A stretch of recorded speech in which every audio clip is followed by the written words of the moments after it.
And welcome back to WeatherTech Raceway, Laguna, Seca, California. Jim McIlvaine, Optima Batteries, and Optima's 2024 Ultimate Street Car Series presented by Advanced Auto Parts.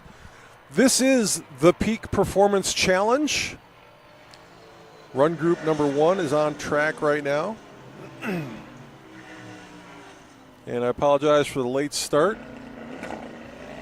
but other duties required my attendance before I could get back over here to fire the live stream up this afternoon. Starting with the top 10 overall in the Winrock Speed Shop Design Engineering Challenge. No surprises, really, when you look at who attends these events and who competes from one week to the next, or one event to the next. Very consistent, who we see in the top 10. And that was the case again here. Bob Sobey in his 2013 Nissan GTR, who is running in this event this weekend, actually in this segment right now. Your top overall finisher. Second place, Matt Ramirez. We'll see him a little later this afternoon in the maroon 2004 Ford Mustang. Dave Schatz finished third overall. And Schatz was not at Thunderhill, but because he decided to go to Sebring, long haul for the Arizona resident, but wasn't going to be able to do both. He'd never been to Sebring, so he wanted to do Sebring. Can't blame him. Hondo Miller, who's making his first appearance with us this season in the 70 Blazer, finished fourth overall in the Winrock Speed Shop Design Engineering Challenge. Jordan Priestley's Tesla, who is running in this run group, finished fifth. Lane Farka's Porsche, also I believe in this run group, finished sixth.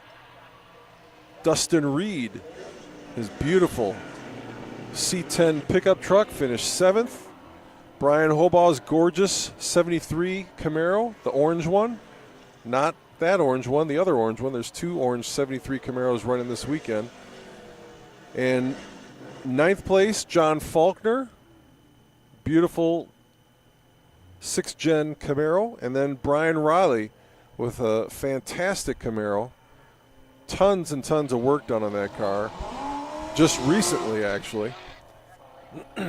So, very impressive design engineering field and probably, certainly a much better indicator of what's to come at the OUSCI than what we saw at Thunderhill, because there's just more cars. There's 63 cars went through design engineering here this weekend, 42 over at Thunderhill.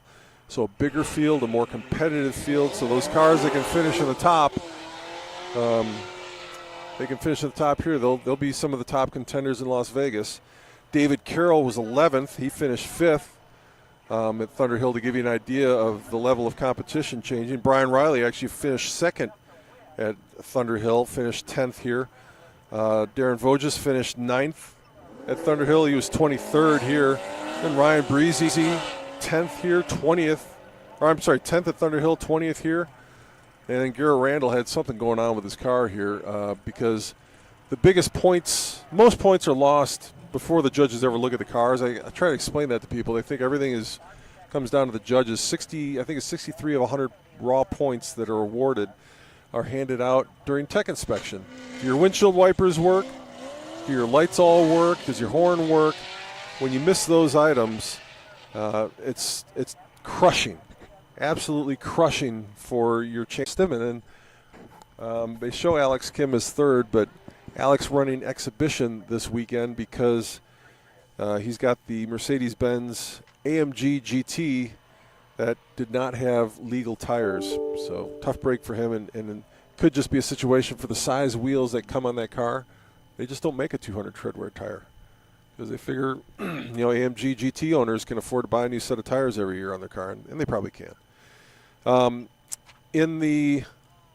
So we'll go to Speed Tech GTV class with a 138.1 lab. That's Brian Hobaugh, fastest car in the GTV class, followed by Ryan Breezy and Ricky Ray.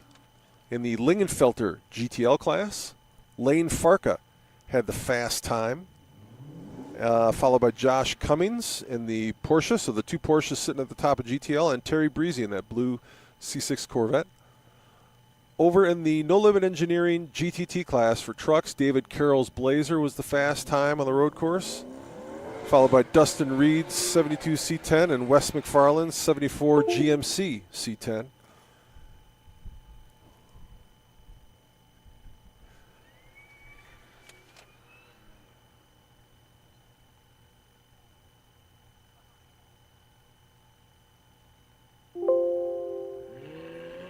Feel like I lost my camera here. Apologies. Not sure why that is, but I will work to restart this live stream. If you can hear my voice, I know I've lost video, so let me work to reconnect.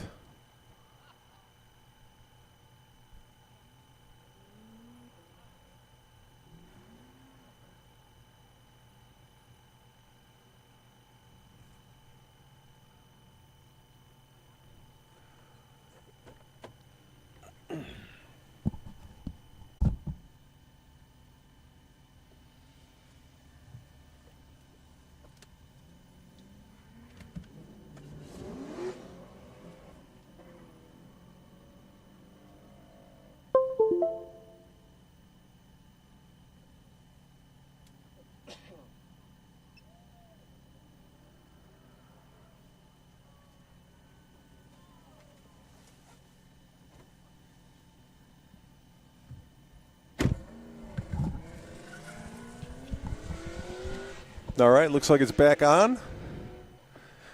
Head over to my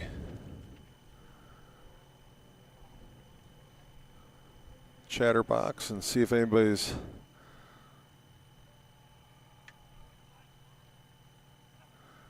checking in on me to make sure the live stream is functioning as it should be.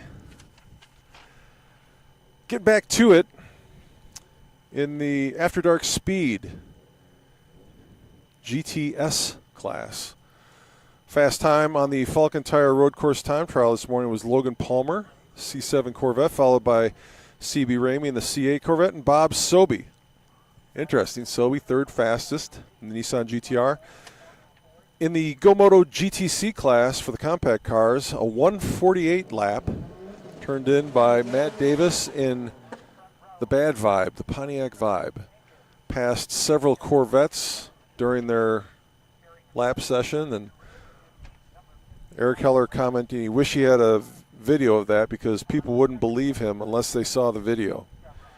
But Austin Keys finished second, and Sean Fogley finished third. So Pontiac Vibe, S2000, S2000. In the Viking Performance GT class on the Falcon Tire Road Course time trial, it was Jake Jackson edging out Dave Schatz by the smallest of margins. Now Schatz seemed a little conservative, I would say, in the morning. So expect Schatz to put up a number this afternoon. Although Jake Jackson has proven himself to be a very capable driver in this series. And, of course, John Faulkner finished third on the Falcon Tire Road Course time trial in the Viking Performance GT class. So it gets a little difficult to give you time and scoring updates on the Peak Performance Challenge in the afternoon because driveusca.com/live-ts is where you can check out the live time and scoring updates. Now the camera's out again. Huh. Don't know why it's doing that.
I apologize. I seem to have continuing video issues here. Hopefully I have resolved them. It runs for a couple minutes, then the video cuts out. But let's hope that's fixed. We can get back to watching the Peak Performance Challenge here. So in the morning we talked about cars breaking into the 15-second range. Now that we're into the afternoon, we have 5 vehicles that have managed to do that. Give you a rundown of the overall top 10. Bob Sobey leading the way with a 15.291 in his 2013 Nissan GTR. Second in GTS and overall, Brandon Hurst in his 21 Tesla Model S with a 15.520. And it's the fast time of the morning combined with the fast time of the afternoon. So the times I'm giving you are only the fast time overall. Those times will be combined, but you'll get a pretty good sense of who's going to be near the top when you hear these numbers. Fastest car in the 9 Lives Racing Lucky 7 Outlaw class. Third fastest overall, John Bickford in the 2020 Tesla Model 3 with a 15.58. Fourth fastest overall and fastest in the Lingenfelter GTL class is Lane Farka in the 2015 Porsche 911 with a 15.959. Fifth fastest overall and third fastest in the GTS class, Scott Lejeune with a 2020 Tesla Model 3, 15.972. And then we get into the 16s. Jordan Priestley, 21 Tesla Model 3 with a 16.002. That would put him fourth fastest in GTS, sixth fastest overall. Danny Weller, seventh fastest overall, second fastest in Outlaw in his 2019 Camaro with a 16.097. Coda Atwood, eighth fastest overall, fifth fastest in the GTS with a 16.277 in the Tesla Model 3. And then, let's see, 1, 2, 3, 4, 5, sixth fastest overall and sixth fastest in GTS and ninth fastest overall is CB Ramey, the C8 Corvette with a 16.34. 10th fastest overall, seventh fastest in GTS is Thomas Marquez with the 2015 Subaru Impreza STI Launch Edition with a 16.342.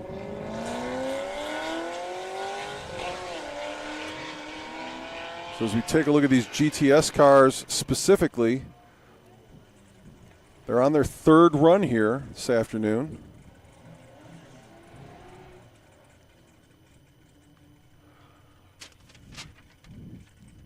So we've got Frankie Trutanek on the line.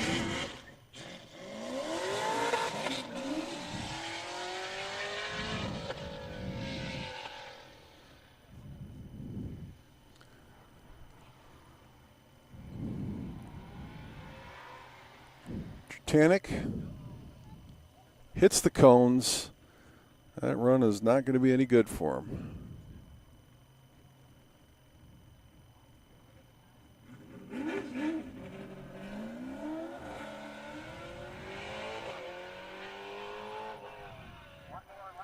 Now on track, Duke Langley.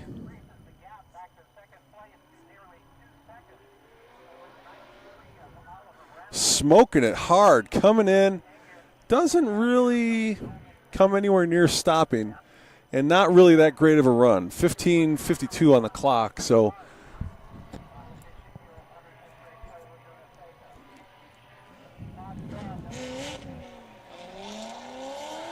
he wasn't anywhere close to stopping on that one. You'd hope 14 seconds for as much speed as he carried through the stop box there. Jim Bowler out on track right now.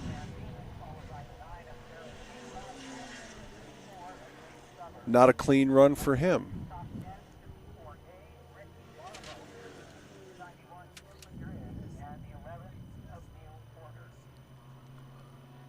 Move back to the Tesla. Scott Lejeune.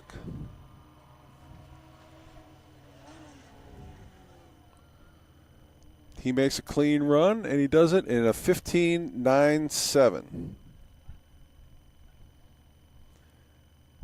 So we had a 9.72 before, 9.74 there. It's not going to be an improvement for him, but extremely consistent.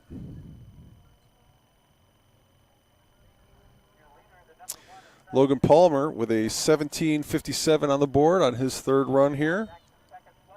First one was no good, and the third one, he hits a cone.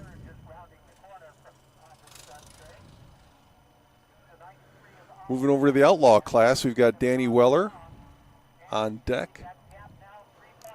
He's got a 16.097, but to catch John Bickford in the Tesla Model 3, got to run better than a 15.588. That's a really fast number. Might not be possible for Danny Weller to do that, although he seemed to have the upper hand on the road course. 15.99. So he improves ever so slightly, gets under the 16-second mark, but still nearly a half second off John Bickford. Lane Farka back out on track now. He's got a 15.959 on the board, and he does a little better, a 15.920. But the next fastest in front of him is Brandon Hurst at a 15.520, so he's not going to reel him in. Jordan Priestley now on track, a 16.002. He's fourth in the GTS class. Scott Lejeune has a 15.972, so Jordan's searching for a 16-second run here. And he taps a cone. Would have been a 15.668, so had the potential for a very nice run for Jordan Priestley, but couldn't get it to stop the other end. Up next, Robert Foster, his Corvette.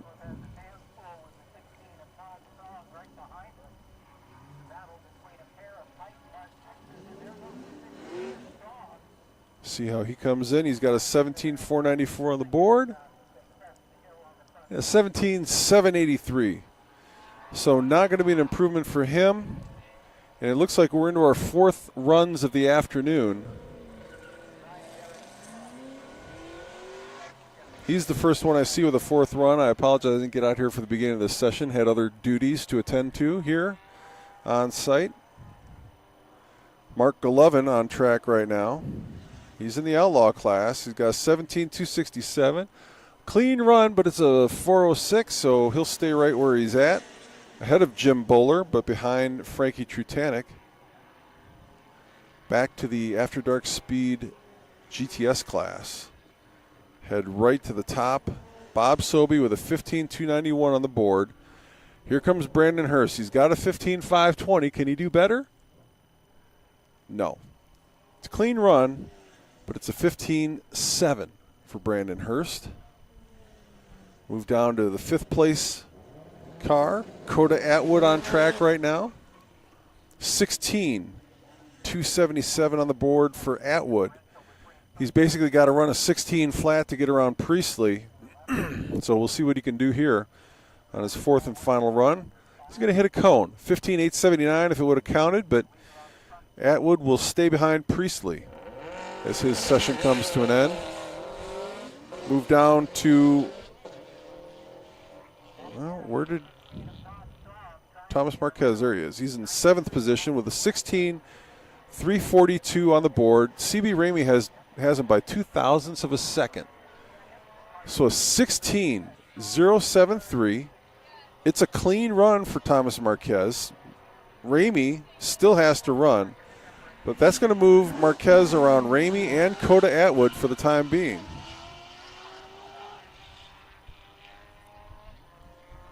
Terry Breezy on track right now.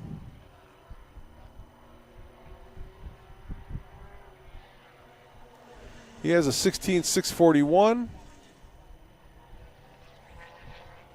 That was a 17.1, so nothing going on there for Breezy. Mike Rovere just 2 spots ahead of him with a 16.592. 2 spots ahead of him in the overall. Jason Trantham in between the two, but Rovere 16.592 and just punts the cone. Not even close.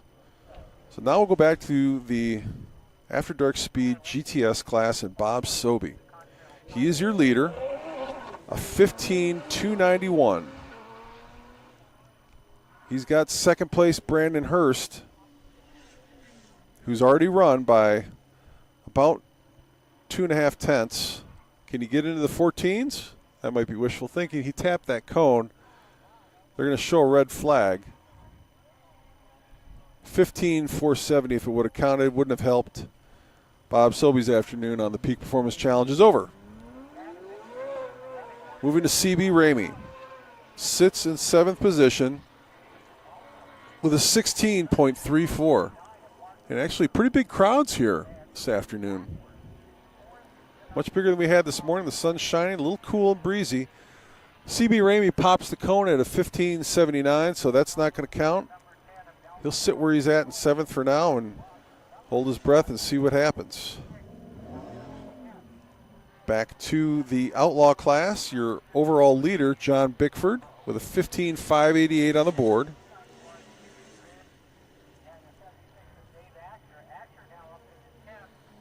Coming in hot. Yeah, he hit that cone. 15.367 if it would have counted. Bickford retains his lead. Danny Weller, Frankie Trutanek still yet to run, but not much of a chance either one of those guys will be able to reel him in. He's got a sizable lead on both of them.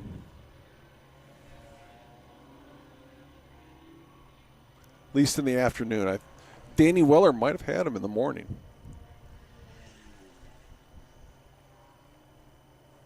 That's Brent C. 16.585.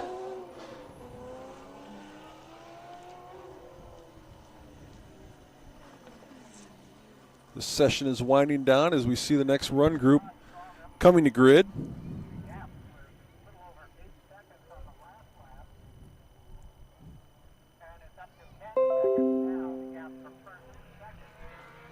Josh Cummings on deck.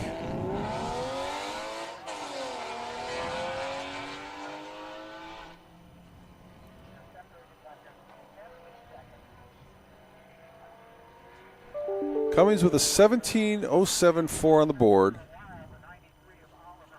Comes in a little slow, 17.628. Won't make a difference for him. 777, Benjamin Zakowski on track now. He sits in 23rd overall with a 17.588.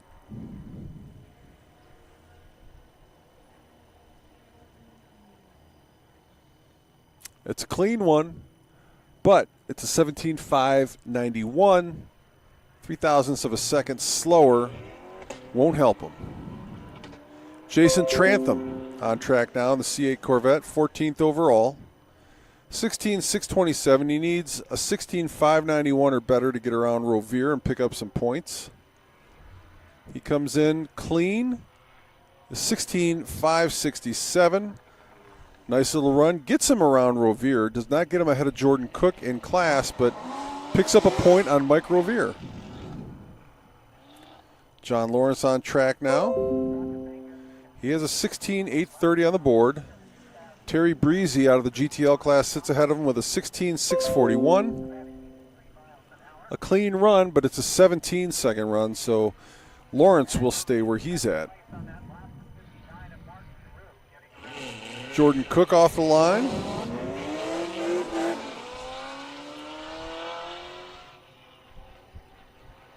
Trying to reel him in here. He's 12th overall, 16.511. Clean run, a 16.364, so a nice little improvement for him. Moves him around Frankie Trutanek, but Frankie's in the outlaw class, so not going to give him any points, but maybe protect him a little bit as these last few cars come down the track. Although these last two, Trutanek and Duke Langley, both in the outlaw class. So I'll switch over to outlaw. Got no internet. Isn't that wonderful? So Frankie Trutanek has a 16,492 on the board. He sits behind Danny Weller and John Bickford. Weller has a 16,097. That's the number. And a 16,158 is a little bit better, but not enough for Frankie T. The question is whether Duke Langley will be able to do anything at this point.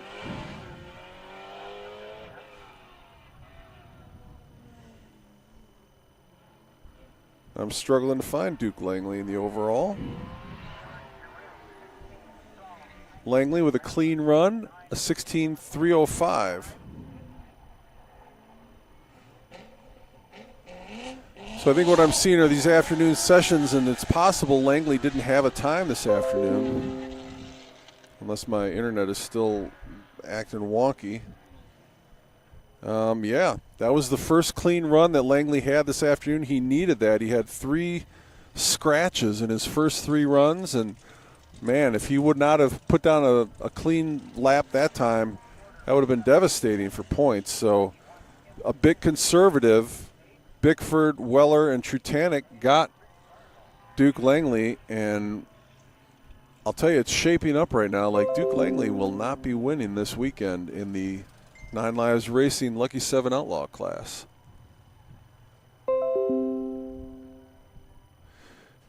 My battery's running low on my computer. Somehow I lost the connection, so. Oh, there it is. Now it should begin charging.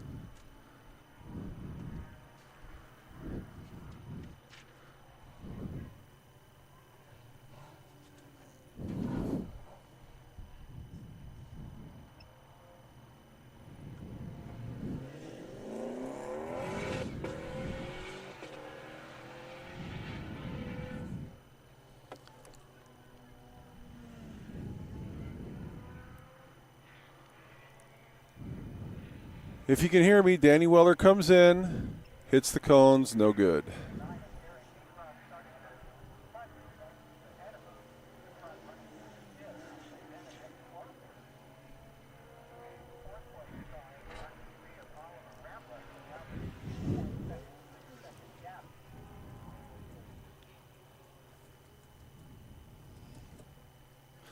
It's going to wrap up this first run group. Do a quick reset as we bring the second run group on deck. I'm going to try to stick with you the rest of the afternoon, so you'll be able to get to see. Next cars will be primarily the GT cars, although there will be several GoMoto GTC cars in this run group.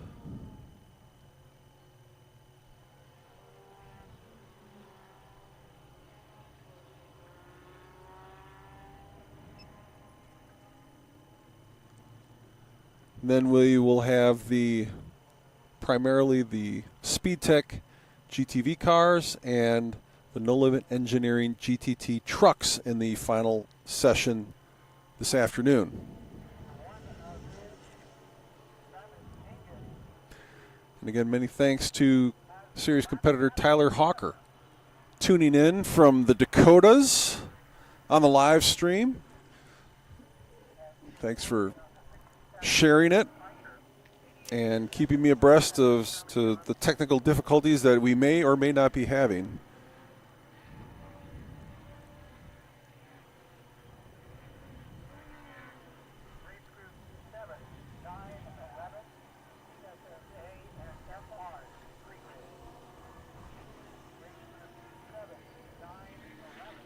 We will reset here. Gives me an opportunity to run down top overall cars this afternoon. See if I can get to that screen.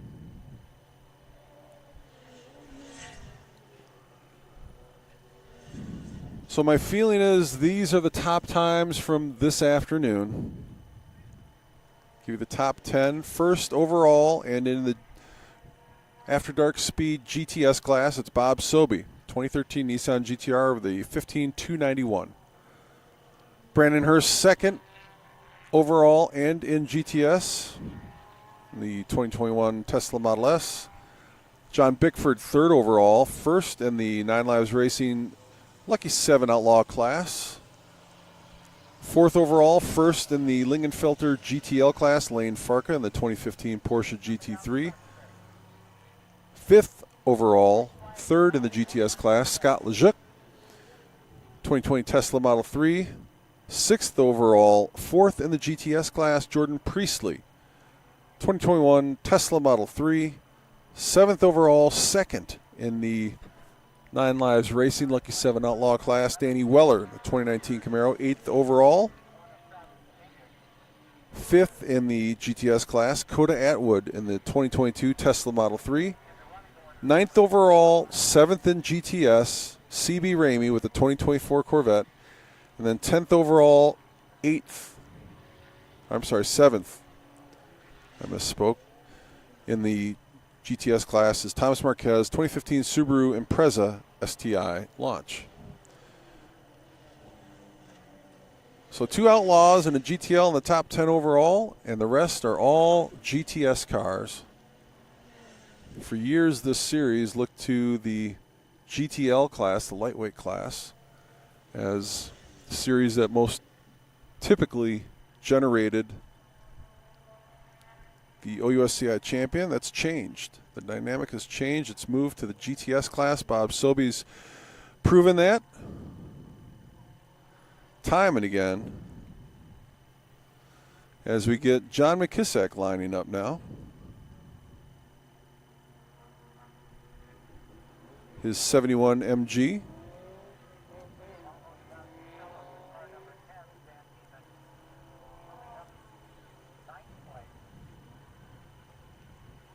His fast time in the morning was a 20.058. Comes into the box at a 19.822, so faster times this afternoon for John McKissack.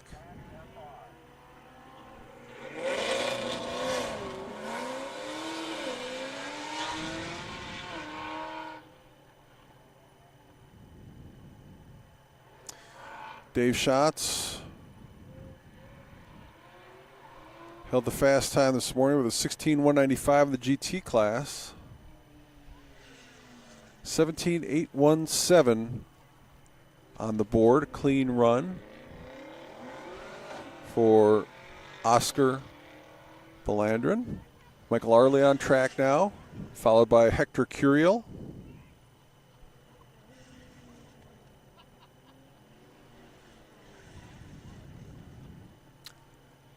A clean run and an 18 flat for Michael Arley.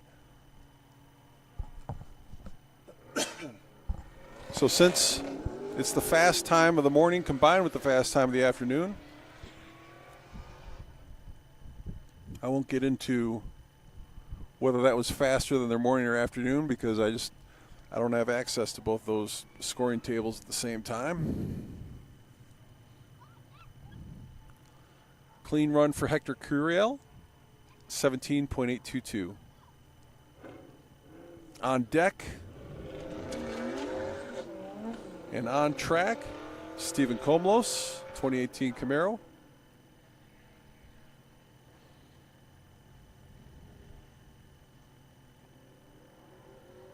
Into the box pretty fast, but he gets it stopped in time, 17.325. Nice run for him. Fastest of the afternoon that we've seen so far, the first 4. Up next, Matt Davis.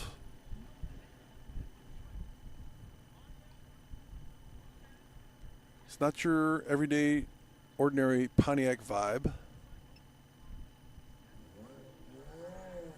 More than held its own against the Honda S2000s from Sean Fogley, Austin Keys. John McKissack, fastest compact car so far, with that 19.822. Expect a lot faster from Matt Davis. Clean run and an 18.1 for Davis.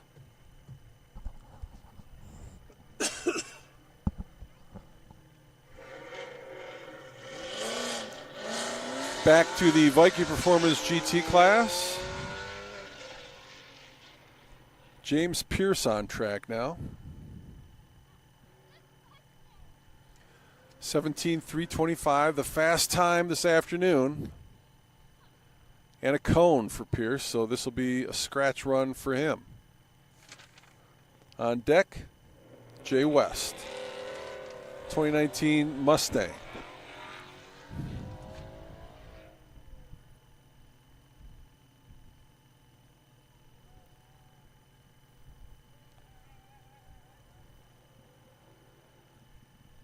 Looking to better a 17.325. It's a clean run, a 17.990.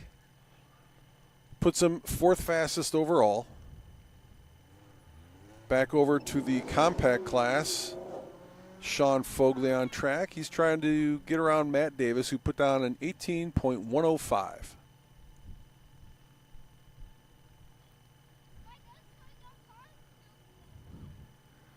Coming into the stop box. 18.268, so got around McKissack, but not able to get past Matt Davis.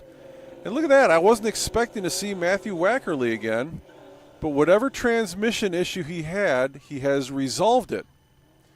Now, unfortunately, he doesn't have any times for this morning, so he's going to finish last in the Go Moto GTC class for compact cars, if that's the class he's in. It shows him there, but I think he might get moved to GTL because you're supposed to have a front engine in the compact class, at least this year. Unless you're a vintage car like an older Porsche or older Lotus, they'd allow in. But newer Lotuses, I think for now, might have to run in GTL.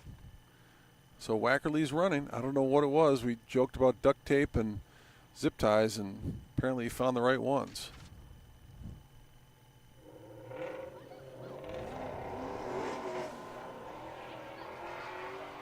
So on track right now, Giovanni Acosta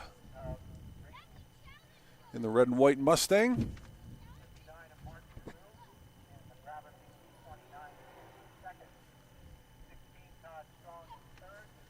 Clean run for him, an 18.199.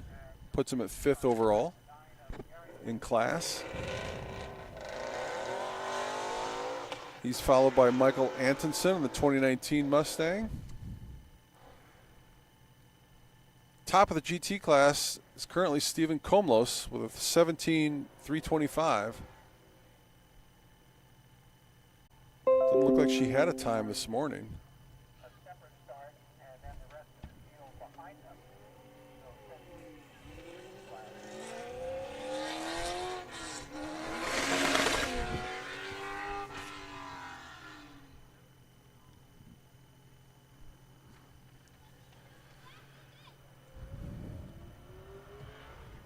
Might have some video difficulties. Checking right now.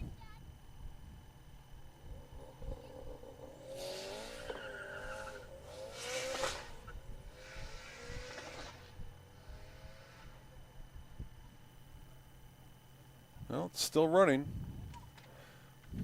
according to Tyler Hawker. Although I've got a message on my camera, so don't be surprised. Cedric Hunt headed down track at Alexis.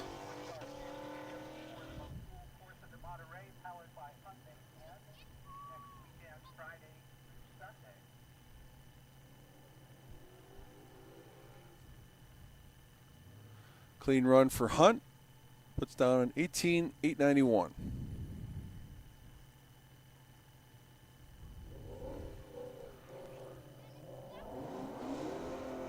Corny on track now on the Fox body.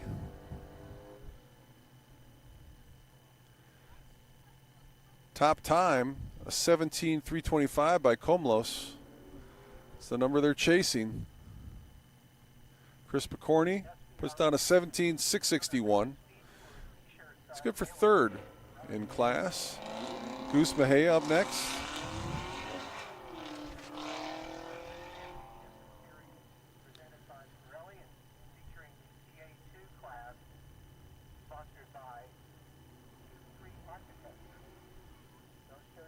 Comes in for a clean run. 18.099 puts him on the board. Currently, sixth place. I'm sorry, currently 7th place.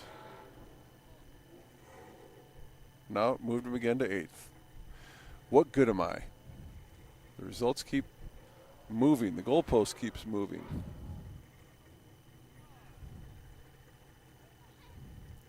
Apologize for the buffering. I can assure you I'm not moving locations. It's just maybe somebody's standing in front of the Starlink, walking past it. Dave Schott's back on track now. And that's a throwaway run.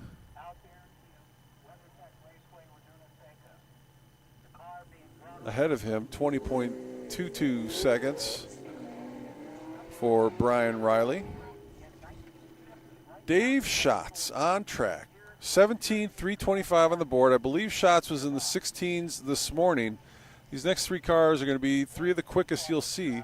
Schatz with a 16.327, a full second faster than Stephen Komlos.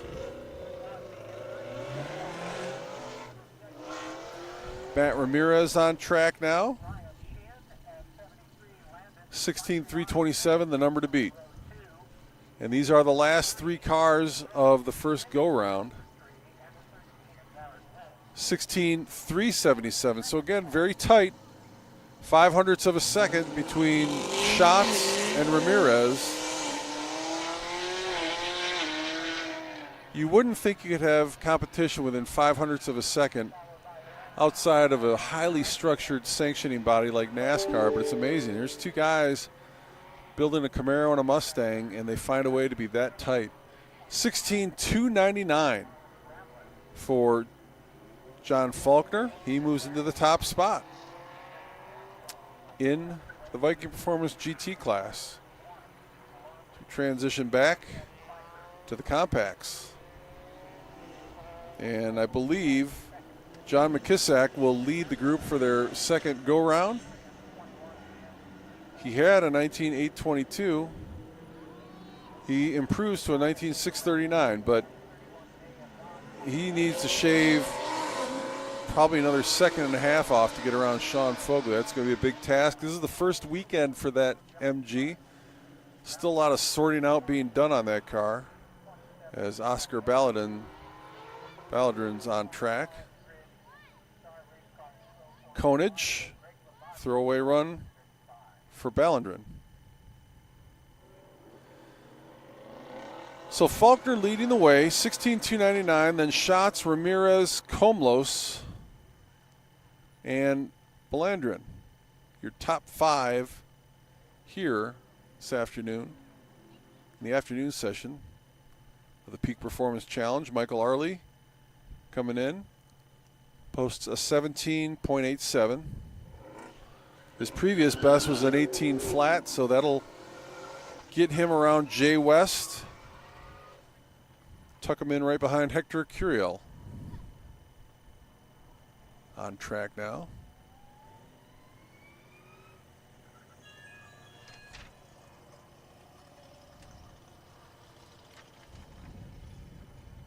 Curiel. 16.992, nice run for him. Moves him up into 4th position. He's behind the big 3, Faulkner, Schatz, Ramirez.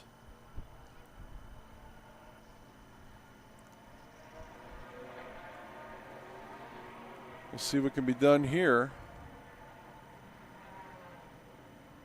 Clean run. 21.442 will help no one. Back to the GoMoto GTC class. Matt Davis. Austin Keys got around him while I was managing some technical issues. 17.320, the time to beat. Slides sideways, but it's clean, a 17.435. So Davis takes off about a 0.5 second, closes the gap, but Keys still holds him off by a 1/10 of a second. We move back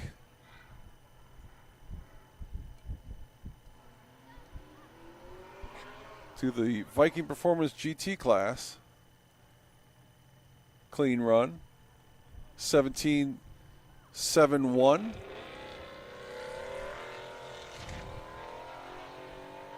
James Pierce.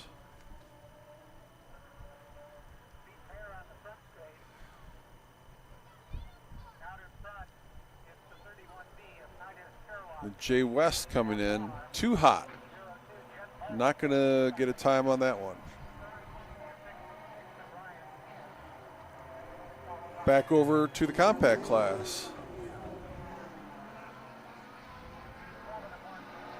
Sean Fogley running. He's got an 18.268 on the board.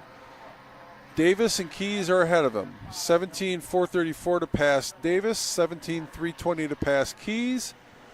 Is he in the 17s? No. An 18 flat with a 0.28 for Sean Fogley. Moves him closer. Oh, my mistake. That last run by Matt Davis was scrubbed, so Davis drops back to an 18.1, and Fogley moves up to an 18.085. He is now in second. Asario Beretta on track. A clean run, 18.085. That's certainly better than the 22.4 Beretta ran the first time around. Looking at Matthew Wackerly. He said he's had multiple transmission issues, like fourth time he had transmission issues with that Lotus. So hopefully he gets that sorted out. 18.257 could move him if he's in the compact class around McKissack, tucked in behind Davis.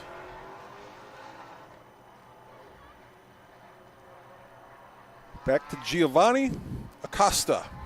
13th, 18.199 on the board. Clean run and a fast one, 17.198, so a full second for Acosta. Could be a big move for him. He was 13th. That puts him into 5th. Wow. Big run for Acosta. I'd say he's figuring it out. Antonsen now, a clean run, 17.262. An improvement for him. He had a 17.621. So he gets around Comlos. So Acosta is still ahead of him, but they get past Comlos.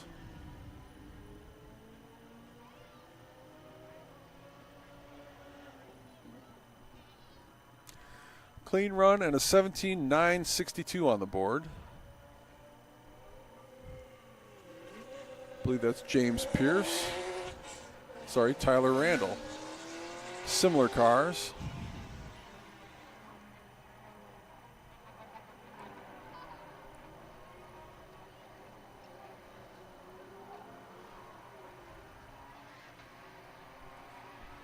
So Deanne Camouche had an 18.211 on the board. She gets an 18.6 there, so no improvement for her. Head back over to the compact class. Austin Keys is leading the way. He has a 17.320 on the board. Sean Fogley about 0.7 of a second behind him, so he's just trying to reel in points right now. No red flag. 17.035, so another 0.3 for Austin Keys. Undoubtedly will pick him up some points and protect his lead by about a full second over Fogley now. Back to Cedric Hunt. Hunt running on 18.891. Gets a clean run at an 18.906. So just a tick off his best. Won't improve him. Move over to Chris Picorni. First run was a 17.661.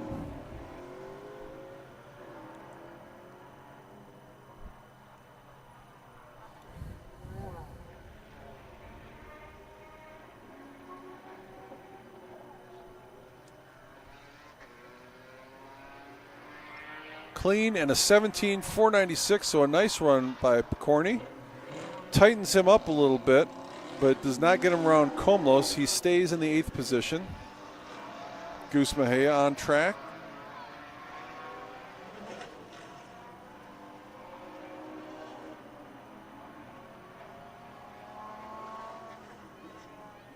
And Goose punts a cone.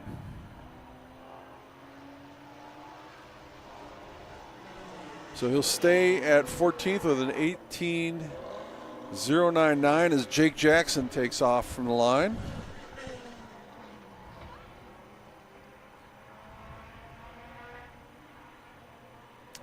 Jackson did not get a clean time. He's got 4 to do it. He's not going to get a clean time there. Now he's got 2 runs left to get 1 clean one. The pressure builds as Brian Rowley comes to the line. He does have a clean run, but it's only a 20.221. He's going to want to improve on that. Has to improve on that. 16th position right now in the Viking Performance GT class of the Peak Performance Challenge. And he hits the cone. Would have been a 16.7 if he hadn't. Big jump up for him, but you know what the car is capable of. Just getting out of the 17s would put him in the top 5. So he's got to be careful here on these last 2 runs. Dave Schott's on track right now. 16.299 is the time he's chasing. It's a clean run, and it's a 16.317. So Schatz improves by 1/100th of a second, but does not get around John Faulkner as Matt Ramirez heads out now. Ramirez just a tick behind, a couple hundredths behind at a 16.377.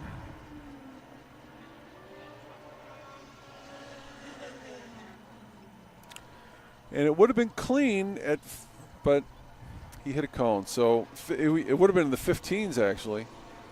Seems like he was really close to having the potential of getting into the 15s. John Faulkner on track right now. He leads the class. Has a 16.299 on the board. Can he get into the 15s? It's clean. 15.918. Nicely done, John Faulkner. He moves into the 15s as we go to the 3rd go-round. Back over to the compact class. And John McKissack with a 19.639 on the board.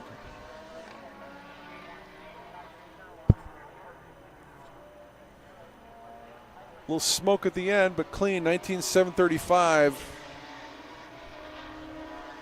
Not going to be a difference maker.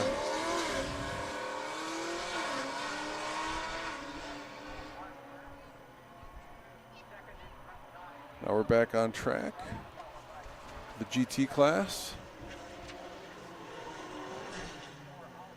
Oscar Belandrin taps the cone over, run thrown away. Michael Arley up next.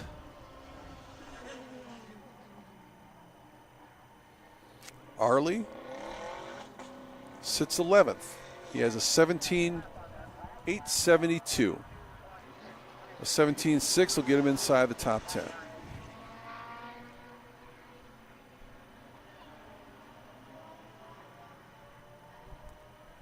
And it's a clean run, but it's an 18.2. So he stays outside the top 10 as Hector Curiel comes up next.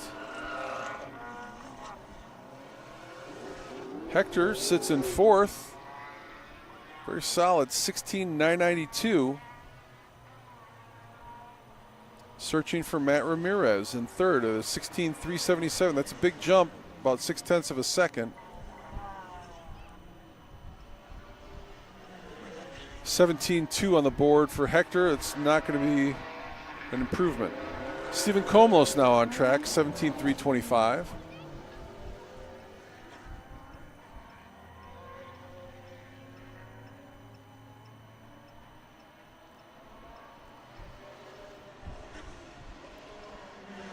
And he punts a cone and throws that run away. Moves us back over to the compact class, and Matt Davis, third place in the compact class, 2004 Pontiac Vibe. Runs an 18:105 as his best time this afternoon.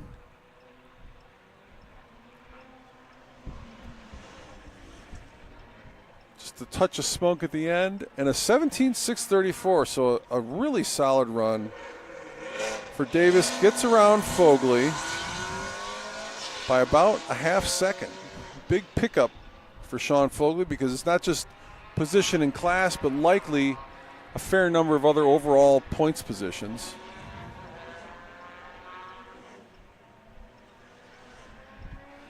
Clean run and a 17.783.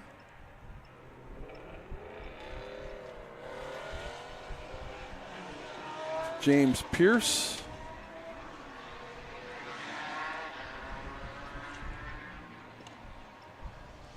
Jay West behind him.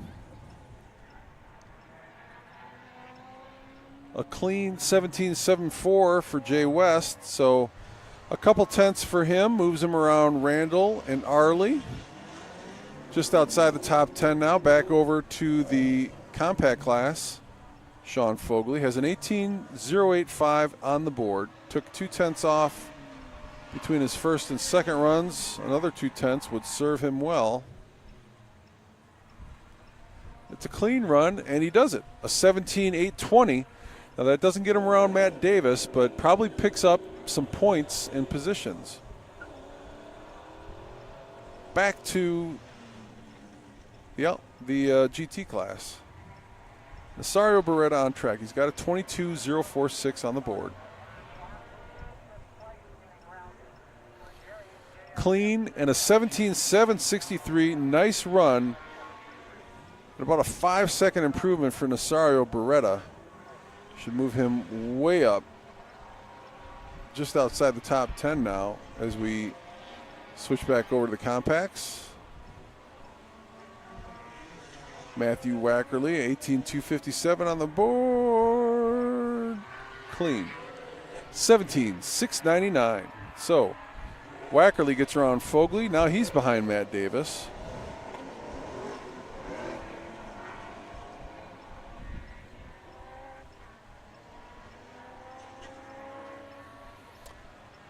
Giovanni Acosta on track. He's in fifth, 17.198, and he's slowing. Off pace. Something went amiss. He's not even in the stop box. Going to let that one go. Quick reset, timing and scoring.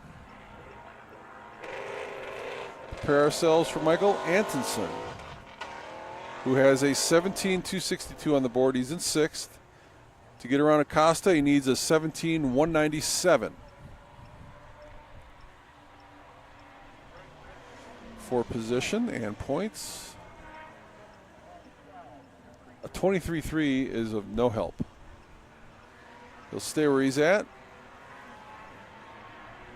And Tyler Randall on deck now. 17.962 on the board for him in his third run here.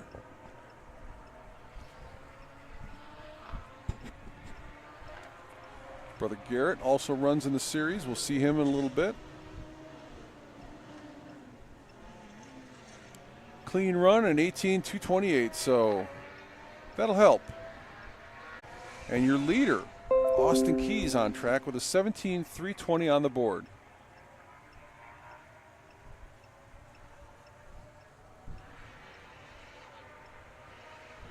Third run is a clean run.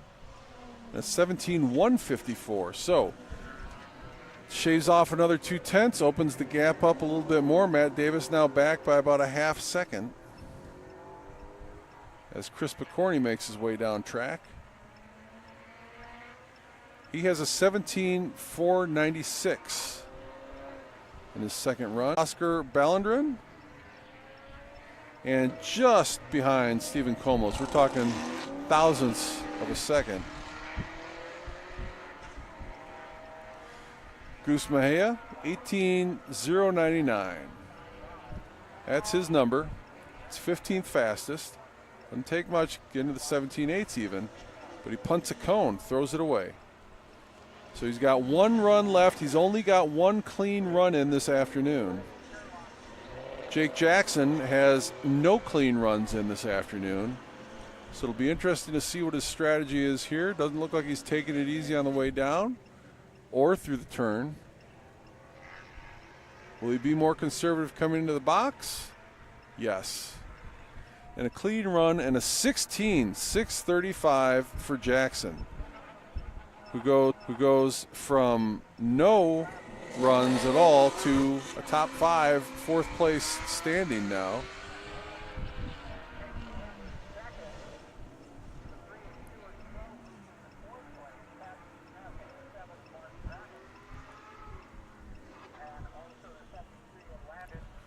Smoke on the tires, but a clean run, a 17.773.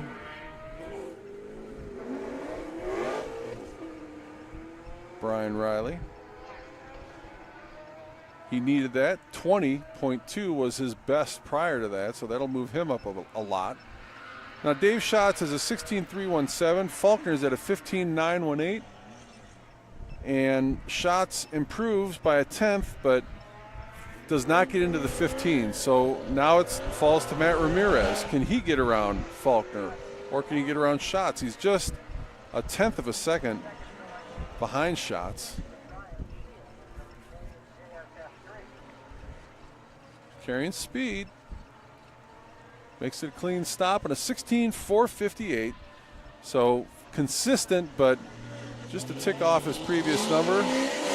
Now we go to your leader, John Faulkner in the 21 Camaro. 15.918 on the board. All he's doing at this point is giving himself a little bit of cushion against these other guys who all have one more run left to get after him and see if he can reel in some points. A 16.123 is a fast time for just about everybody else, but not going to help John Faulkner. Michael Arley on track.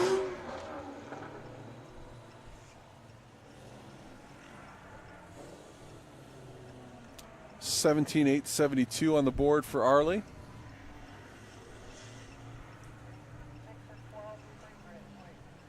$17,307, so a half-second improvement for Arley.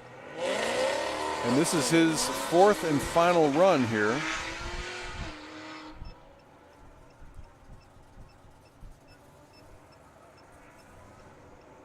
Up next, Oscar Ballandrin on his 4th and final run of the afternoon. 17.454, 17.068, wow. 4/10 for Oscar. Solid run for him. Moves him up to 6th.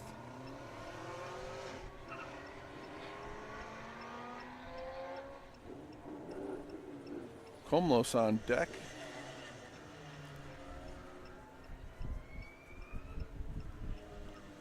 Looks like Hector Curiel puts up a 16.83. A little bit better than the 16.99, but not fast enough to get around Jackson. Curiel stays in 5th. Komlos has a 17.325 on the board. We've seen people improve throughout their 4 runs here this afternoon. Will Komlos do it? He will. A 17.197. Gets him around Arley, Antonsen, and 1,000th of a second ahead of Giovanni Acosta. Amazing, the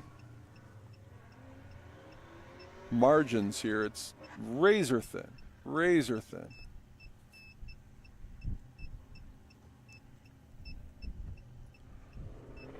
$17,807 on the board. That was James Pierce, I believe. So not going to help him. It's his 4th and final run. Jay West running right now. 17.743, his fast time. He gets to 17.211. So a half second for West. Moves him inside the top 10. Into 9th position. Over to the Go-Moto GTC class. Matt Davis on his 4th and final run. 17.640 very consistent, but just a couple hundred slower than his best. So he won't get around Austin Keys. Sean Fogley has a 17.820 on the board. He's made 0.2 improvements with each run. A 17.620 would get him around Wackerly for the third spot in class. He has 17.579, but he hit a cone, so it's not going to count. Back to the GT class. Sorry, Beretta. 17.763 on the board. He's 14th. 17.716 will get him around Pierce. Gets an 18 flat, so he'll stay where he's at. Over to the compacts. Wackerly, 17.699, sits third.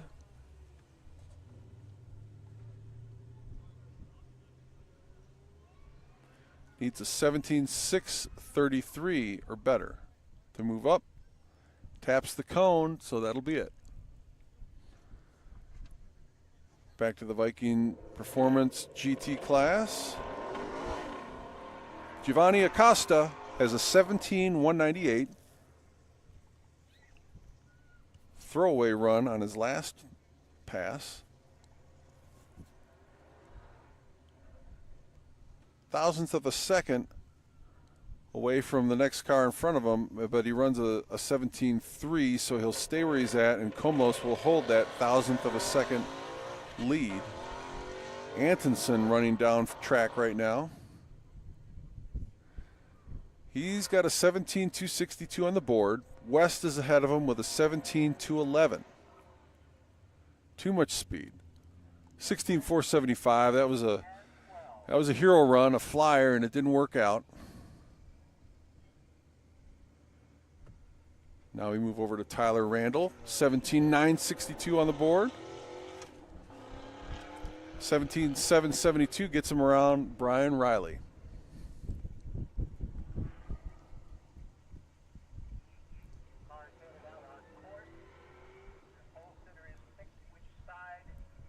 Cones it, so he'll stay where he's at. Over to the Lingenfelter GTL class and Deanne Kamoosh. 17.740 on the board. About 0.6 of a second behind Josh Cummings.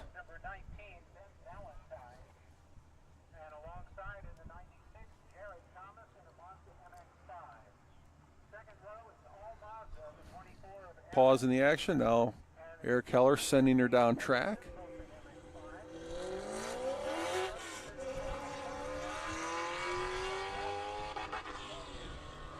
Pops the rev limiter as she nears the end of the straightaway. Into the turn. And back out. Into the box. It's a clean one, a 17.879. But that's not going to be an improvement, so Deanne will stay where she's at. We head over now to your leader in the GoMoto GTC class, Austin Keys, 2008 Honda S2000, 17.154 on the board. At this point, he's chasing points from other classes. And a 17.037 probably gets him some. That's about a 1/10 of a second improvement. As Chris Picorni heads down track. Move back over. The GT class.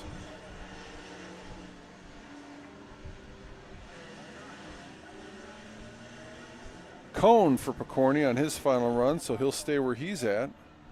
12th in class. Goose Mejia now on track.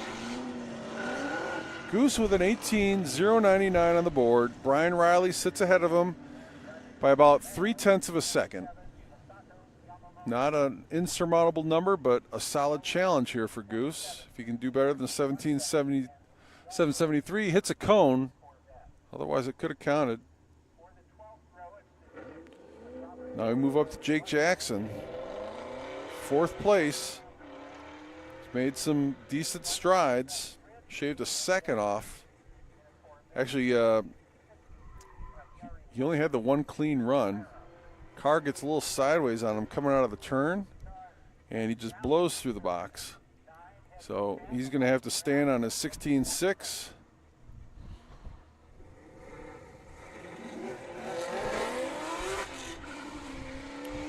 Heading down track right now, Brian Riley. 17.773 on the board for Riley.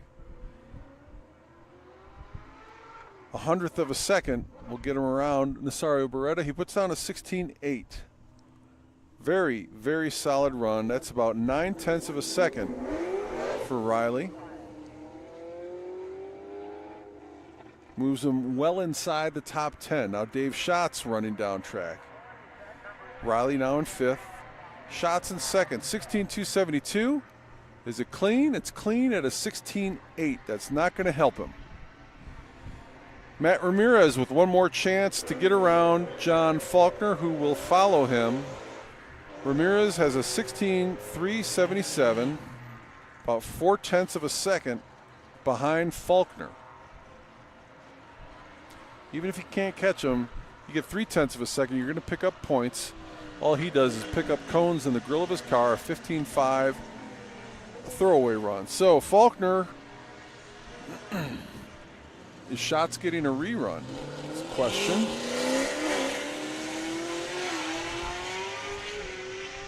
Not sure if Schatz is getting a rerun. He's talking to Eric Heller.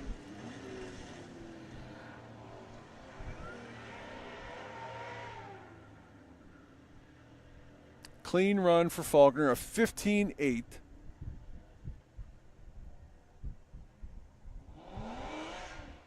So 1/10 of a second for Faulkner.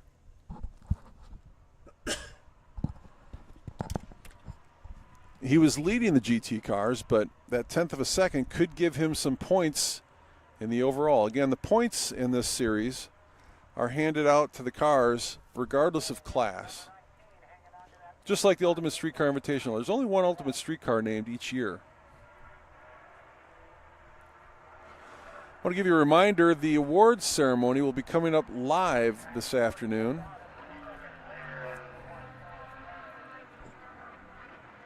Historically, we've done it on Facebook. The plan is to continue doing it on Facebook until such time as the people who are tuning in on the live streams on YouTube say, hey, it should be on YouTube. Put it on YouTube. Until that time, until we get an overwhelming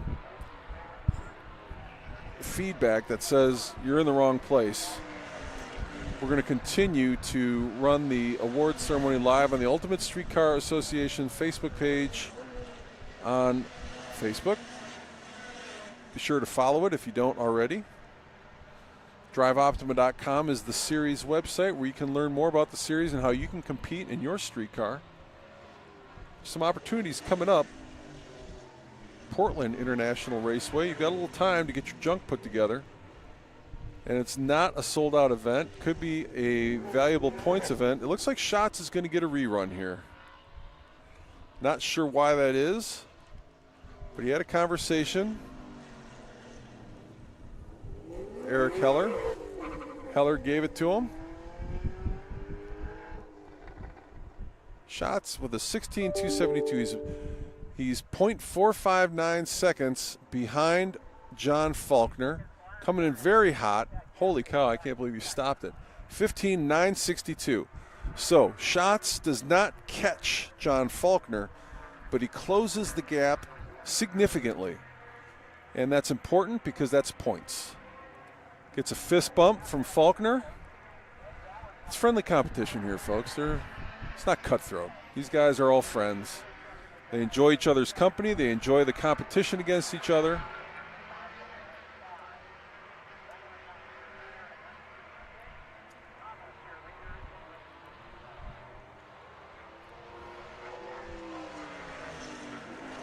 It's Dave Schatz. Interesting to see what's going on. Oh, that's Danny Weller running. Okay, Danny Weller is going for a tire pressure gauge that was left there overnight.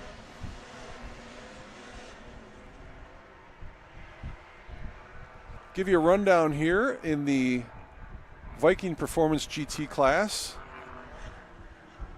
Your top 5, August Faulkner, John Faulkner, the 2021 Camaro, put down a 15.813, followed by Dave Schatz, 22 Camaro with a 15.962. Matt Ramirez, third in the 2004 Mustang with a 16.377.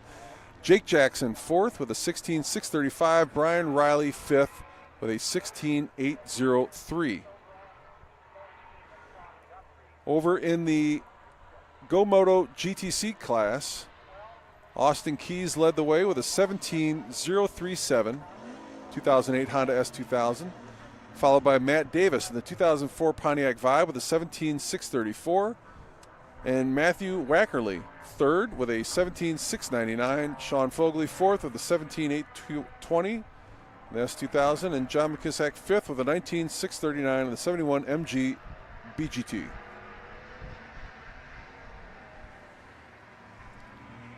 Your overall top cars this afternoon in the Peak Performance Challenge.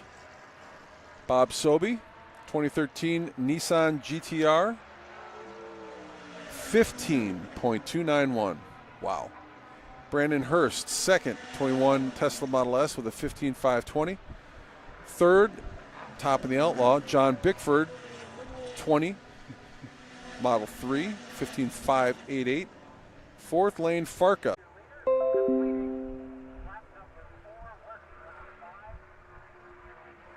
$1990 and newer is what we just watched. What we'll see in the vintage class is the 1989 and older. We don't get a lot in the 80s. A few. Valerie Pichette, one of them. 1988 Pontiac GTA.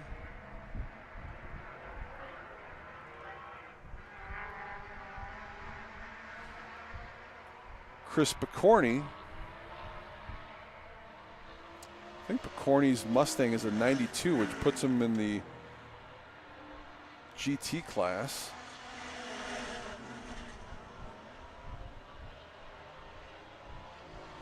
Anywho,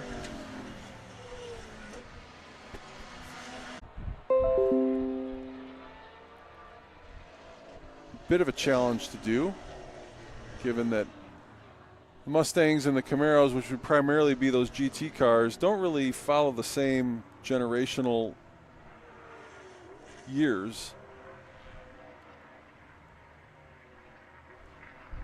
Camaro stopped in 2002, didn't resume until 2010. Mustangs have been going the whole time, so where do you draw the line? And for us, we draw it 1990. Splits up the Fox bodies, splits up the third gens. That's all right. If people are building or buying for the series, they can plan accordingly.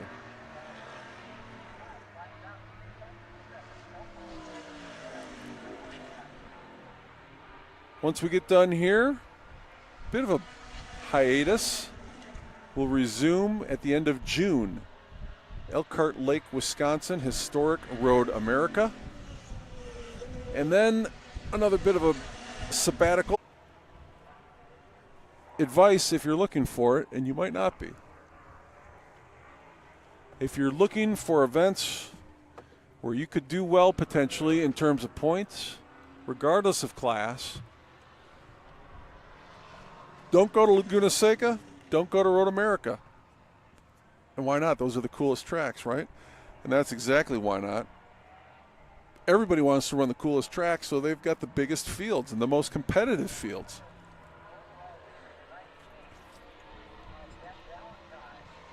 Portland, surrounding area notwithstanding, is a wonderful racetrack. Challenging, fast, and geographically limited by the Pacific Ocean and the Canadian border and the difficulty of transporting vehicles across that border. So we're really primarily drawing from the south and the east when we go to Portland. Whereas a track like Laguna Seca here, we're drawing from the north, the south, and the east. A track like Road America, west, south, east. So two directions really for Portland, and it shows in the registrations. It's a haul for any of the West Coast people who are used to hauls. Whether it's the crew from Utah, the crew from Southern California, the Arizona folks, you can envision the mileage to get up to Portland. It's a haul, but it's worth it if you're pursuing the points. And I've had that discussion in past years, and some competitors have followed that advice, and it's worked out quite well for them.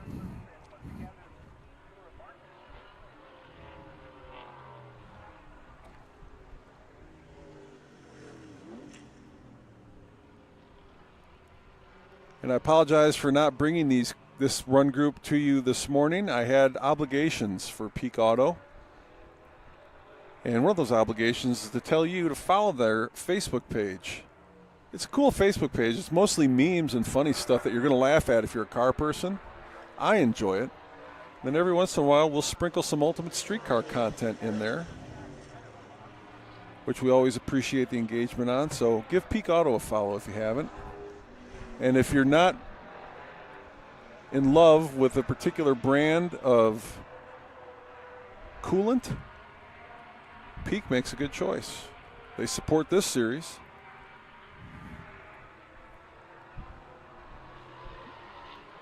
So in addition to the live stream that you can watch here and past recordings of it on the YouTube channel, you can head over to your favorite streaming device, whether it's Apple TV, Roku, Amazon Fire. Add the Optima network. It's a free edition, and it's on demand, free anytime you want. You can watch all the past TV coverage of Optima's Ultimate Streetcar Series presented by Advanced Auto Parts. First car that's going to run for us this afternoon will be Brian Hobaugh, his 73 Camaro. He's heating up the tires a little bit. He'll be followed by Wes McFarland.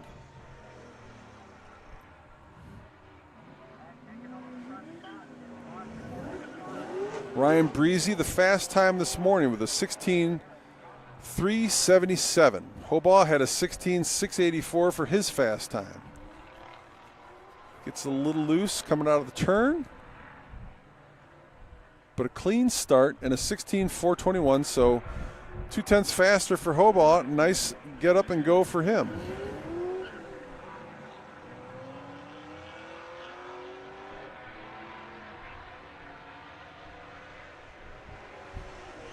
Wes McFarland on track now.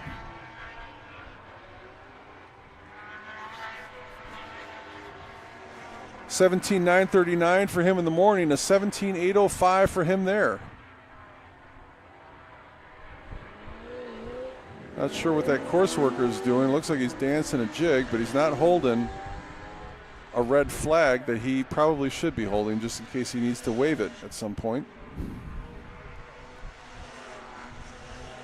So 16.421 the time to beat Garrett Randall. 16.568 puts him in second for the afternoon. Darren Voges on board. He's up next, followed by Rick Ray.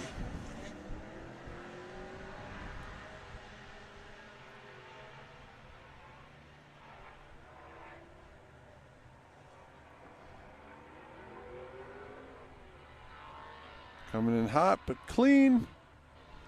Voges with a 17.59 puts him in third. Ray will be followed by Keith Corrigan in the beautiful 55 T-Bird. Just don't see a lot of Fords in this series in general, let alone Thunderbirds anywhere. They're just not that common of a car these days. Mustang's very popular. Lots of smoke. Smoke show by Rick Ray, a 17.688. So he's fine. Corrigan up next, followed by Nathan Purd.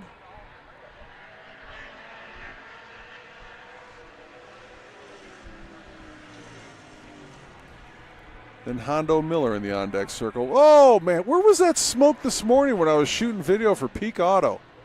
Come on, guys. Come on. Throwaway run for Keith Corrigan.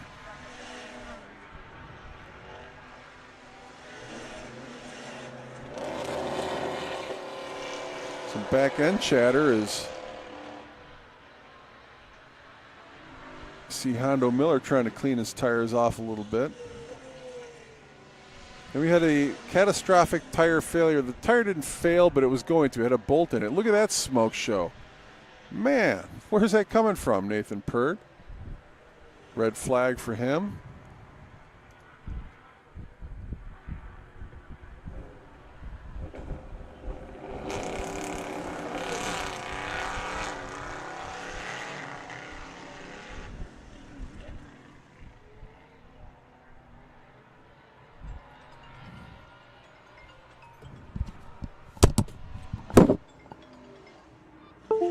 Hello. Okay.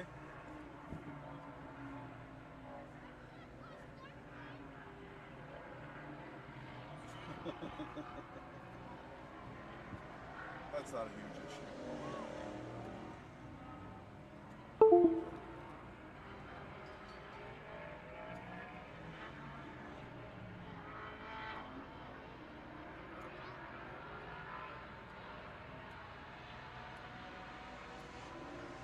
Okay.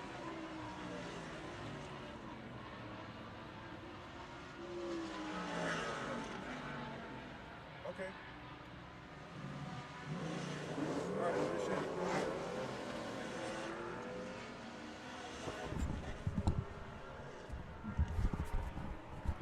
Apologize, I had to drop the mic there. Live update from Adam Hanna, the Silver Fox. Little logistical snafu on the behind the scenes here in Optima's Ultimate Streetcar Series. Nothing major, nothing we can't overcome. We're professionals.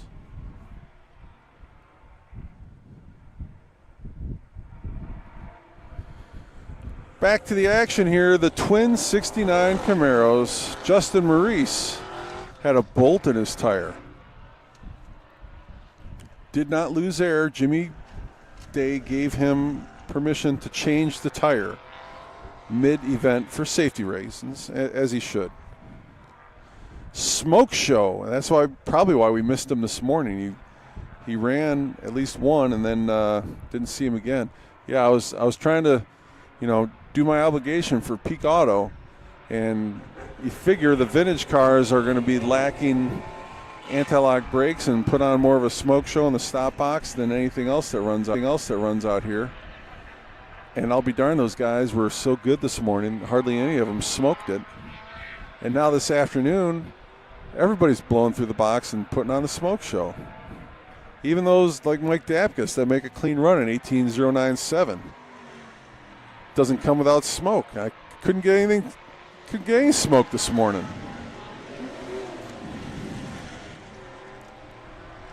The Acadian Invader on the track. I bet you can count on two hands the number of Acadian Invaders being driven on public roads in the United States in the last year. And one's out here racing with us. Can you believe that?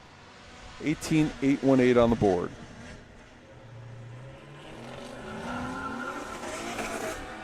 David Ball up next.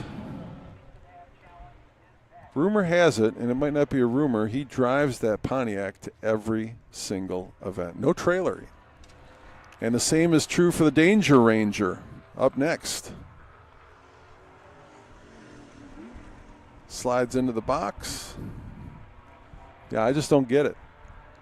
I stood out there for 2 go-rounds with these cars, and hardly anybody put any smoke on at all. Looks like I've lost a battery. Momentarily, I will change that.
So Will Beatty is here. I saw him on Facebook yesterday in nearby Monterey. I wondered if we'd see him at the track. McLeod Clutches sponsors some vehicles in the field here. Valerie Pichette for sure. Gonna see if we can, thank you for the update, Tyler Hawker, see if we can get Will Beatty in studio. He's going to record Valerie Pichette for us. Smoke show by David Carroll into the stop box. And into the OPTIMA live stream studio comes Will Beatty. The man, the myth, the legend. Will, welcome. Hey, thanks for having me, buddy. Let's get that a little bit closer to your mouth so people can hear you. Wasn't expecting to come on to this, but thanks for having me. Well, this is the OPTIMA Ultimate Streetcar live stream. We've got a static camera, an audience of dozens, and a captive crowd to listen to the latest in clutches. Oh. So tell people, I know I've introduced you as Will Beatty, but tell people about McLeod Clutches and what you guys have going on and who you're sponsoring out here. Well, we sponsor quite a few people, as you know. David Carroll. Oh, gosh, there's a whole list of them. Dave is the one I'm looking at right now, and then you put me on the spot. So and you can hop out when you need to, but I figured I'd just have you on while you had a chance. Valerie Pichette runs McLeod, doesn't she? Yes, she sure does. Mark does. Oh, gosh, I'm trying to look out here. But there's a few. Don't put me on the spot on that. But, so McLeod Clutches, obviously, we have a variety of different clutches. RXT seems to be the one that a majority of these guys are running, and that's our Cerametallic. Laguna flywheel, twin disc, works really well for most of these guys. And when the guys want to get real serious, we have 7 1/4 clutches too. So okay, we go all the way down to 4.5 inch. Quite honestly, which is a little baby thing, So we go, single, twin, triple, and 4 disc, and those small clutches. So. And it's been a clutch life for you, hasn't it? It has. I got 37 years of clutches. Man, I hope I never catch up to that in batteries, and I'm planning on not. Yeah. Well, I've got 2 different clutch companies under my belt right now, but right now it's in McLeod, and I'm having a great time here. So. Well, awesome. I have been told that our video is off again. I put the wrong battery in. And I've got a guy who's watching at home and keeps me abreast. So I'm going to be right back. I'm going to change batteries, see if we can get the video back on for these folks. All right.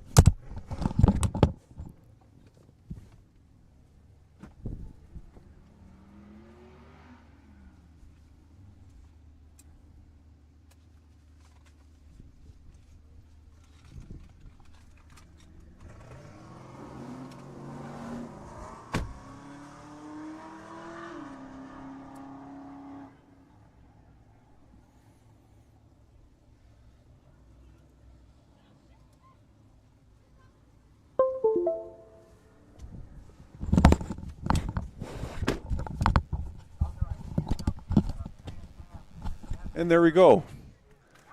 That's the one-man production company. Can you put your foot on the brake, please? There we go. Get the laptop charging up a little bit. Yeah.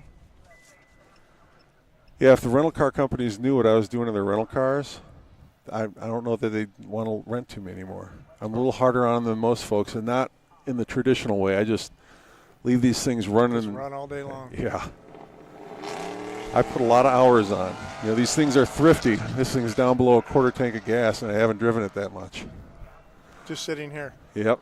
So where are you living these days? Are you in Arizona still? I'm still in Arizona, Prescott, Arizona. Yeah. And what brought you up to the Bay Area this weekend? Well, I knew you guys are going to be out here, but it was actually the Trans Am Series. We got a car over there we're working with, Yesnik Racing, running our 5.5 inch twin disc in that. It's a Mustang with an LS in it. But, Okay. Yeah. They all have LSs, right? Yeah. Well, no, that's Ford too. So they were running Okay. Ford engines, 2 weeks ago until they blew 2 of them up Oh. in one race. So Ah. they got upset with Ford and switched to LS. So, but everything was working great right up until this time we went to take off, and fuel pump went out. Oh, bummer. Yeah. So all weekend long racing. Obviously, races got canceled yesterday, but supposed to race today, and fuel pump took us completely out of the game. So where can folks go to learn more about McLeod clutches? You can go to McLeodracing.com or our YouTube channels. And YouTube channel is the best place to learn about them? Social. We have a new social person now, and Bear does a really good job with that. So she's been on top of that more than we've done in a long time. But obviously McLeod Racing is the best place to go. Okay. McLeodracing.com. And it's not just Trans Am cars and Pro Touring Ultimate Street cars, right? You guys, Everything. everything. Well, we have 4 companies under our belt now. So What are the 5 other actually. companies? So we have McLeod Racing, McLeod Clutches. We have Silver Sport Transmissions. So they do all the conversions, all the Tremix. We have Okay. all of that. We have FTI Performance Transmissions. So that's the automatic stuff. So we have converters, transmissions there as well. And then we have Powertrain Technologies, which is the small clutches, your 7 1/4, your 5 1/2, and 4.5 inch clutches, and conversions on that as well. And then we just recently picked up, acquired competition clutches. Oh, So that's your sport compact side of the fence. So okay. yeah, And we've got a few of those running out here as well. Yeah, I see that. I see you have a couple of those out here. Yeah. Got anything for a Pontiac Vibe? We've got one of those, Yeah. and he's no slouch. Matt Davis, have you seen this truck close up? I have not seen it close up. On the fact I walked in front of it, and that was about as close as I got. It's a 2JZ swap. Oh, really? Ford Ranger Oh, we have clutches for those with all day long. about 300,000 miles on the chassis. Got a Watts 4-link in it, and he's been building the truck for a couple of years. Engineer by trade, and he finally got it out here. Slept in a tent in the infield here on Friday night, and he said it was the best sleep he gotten all week because he'd been staying up all night long, thrashing on the truck to get it ready for this week. Is that photo Val put up? Yes, that was his tent. That's not much of a tent either. He's not having friends over for drinks in that tent. Oh, that's too bad. But he's young and ambitious and quite an impressive truck, as you know, in watching this series for 10 plus years. It's hard to come out here first time around and run all day long and not break something. Right. So to be able to put it together and get out here and run and keep it together all weekend long is an accomplishment in itself for a first timer. Well, yeah, hats off to him for something, doing that and coming out. Where's he from? He's local. He's from California. He drove here, no trailer. Drive it to the races, race it. Yep, the tent, the easy up, the generator, all fit in the bed of the pickup truck. He did not do too well in the Windrock Speed Shop Design Engineering Challenge because, frankly, the truck is rough. It looks like a truck that's lived for 300,000 miles. It's almost like an overlanding event. And then we got Tom Farrington on deck here in the 66 Chevelle. One of the OGs in the Pro Touring movement. He just had some clutch issues last week, too. And he's been around forever and came all the way from Indiana, picked up Mike Dapkus and his AMC Javelin in Illinois and hauled him out here. And that's what we like to see, the teamwork. We got a couple guys from Oklahoma who do that. They're racing in the Nora 1000 this week. That's this week, isn't it? Mm-hmm. So Jonathan Blevins and Kong Chang couldn't make it out here because they're doing that stuff. Do you need to get out and video people? No, I'm good right now. Okay. Because that cone down for David Carroll, so this run will be a throwaway.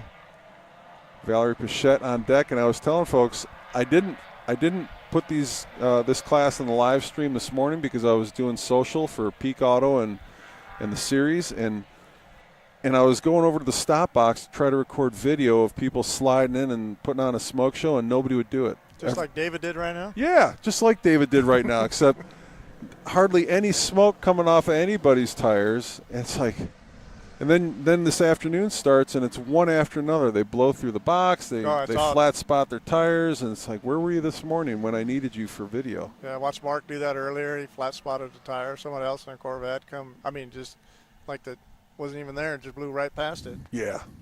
Oh, Duke Langley. Yes. Went flying through the box. And I'll say, I don't know if I mentioned it this afternoon or not, but the format of this is a little bit different from what we've traditionally done. The timing lights in the stop box are about 4 feet from the back end of the stop box, so you have to carry a lot of speed into the box.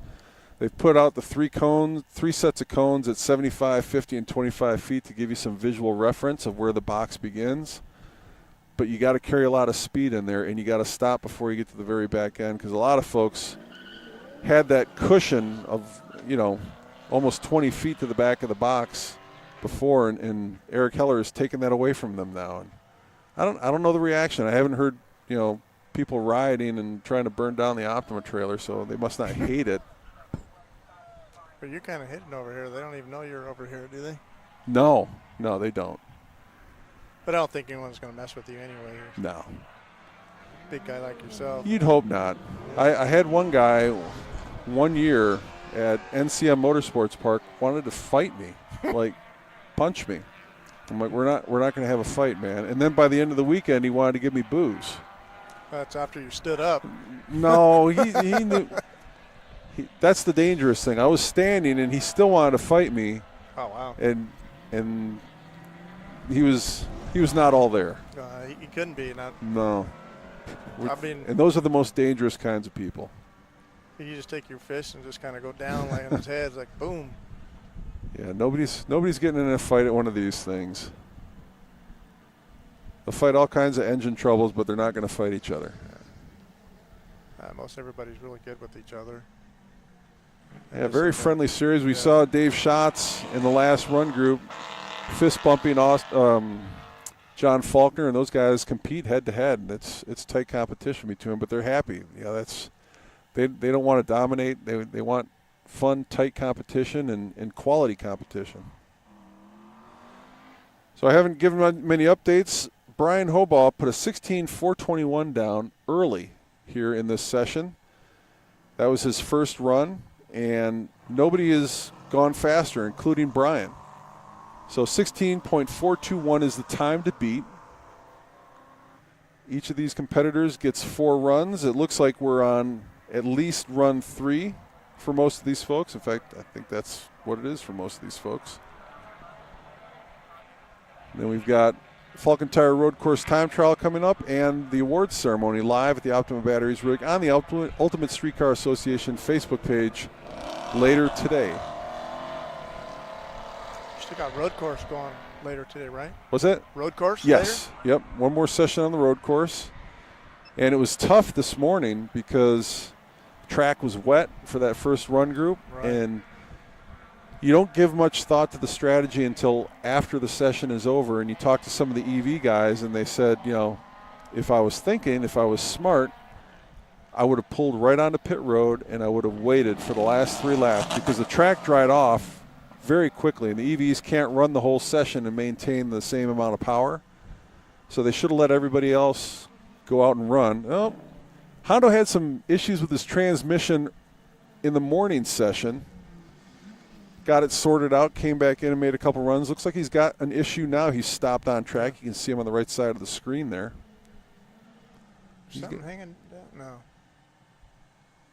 It's his toe straps. Yeah. So, yeah, the EV guys kicking themselves a little bit strategy-wise. Wish they would have parked the cars on pit road and waited for the internal combustion engines to dry the track out for them so they could have laid down some faster times. What do you think of these twin 69s? It's tough to tell them apart other than the numbers. No, that's beautiful cars, obviously. Yeah. Ryan Breezy, the first one, puts down a 16.629. So gets him within striking distance. Top 3 in class, but can't catch Brian Hobaugh at this point. And Justin Maurice had a bolt in his tire earlier today, and Jimmy allowed him to swap the tire out. What's in your garage these days, Will? got a 1930 Model A. I still have that 68 GT 500. I'm with Josh Barnett, you know, the UFC fighter. Yep. And my 2017 Jeep. Okay. That I overland in. I just picked up a 70 C10 that I want to start working on as well. So. What's going to be the build process on the C10? Is it a street truck? Yeah, mainly a street truck. You know, I keep going back and forth with that thing, just like everybody else. I think I make just a driver out of it, and then it's like, no, no.